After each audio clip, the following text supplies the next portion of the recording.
Hello and welcome to episode 2 or part 2 of restoring my little Mini Cooper S 2003 in electric blue.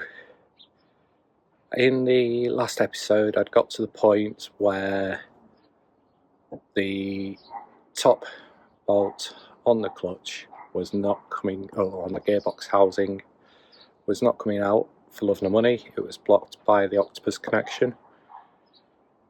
So we start and pick up there with trying to get this bolt off, and in the end a couple of tools that were borrowed from a neighbour, which include a slightly shorter 15mm socket on a simple breaker bar and an even smaller 15mm socket on a slightly thinner breaker bar. But as you'll see in the next clip, we have a result. Right, it's been a battle. That bolt is out.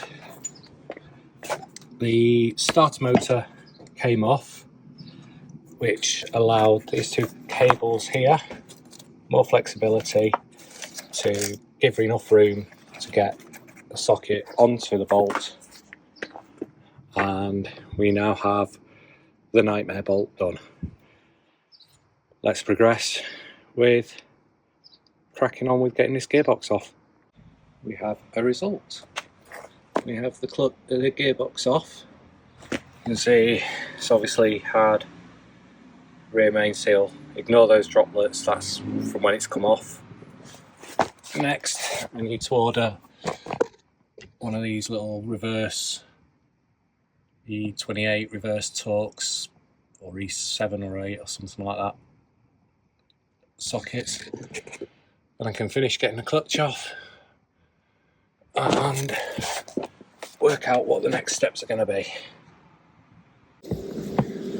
Well, we're back with another update. So today I've received a little parcel from Amazon.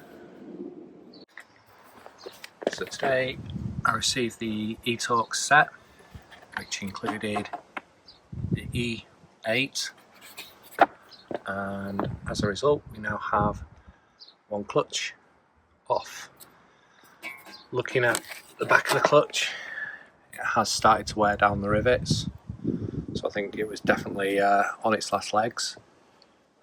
I'm looking at the pressure plate. There are these score marks, heat marks, so yeah, definitely needed a clutch. We can go over to the flywheel. You can see the same score marks on the flywheel as well.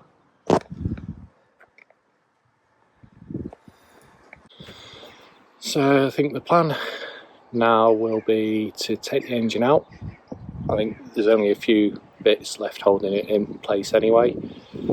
Take the engine out, clean it all down, do all the leaky seals on it, do the supercharger service, and work out how to get the rocker cover off with the bolts that are completely rusted.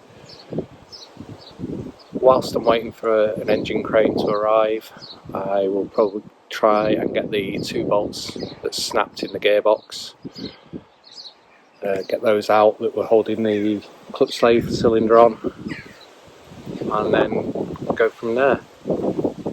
So yeah, now it's just a little bit of a wait while I wait for bits to arrive so that I can progress to the next step. Thank you very much for watching, and see you in the next one.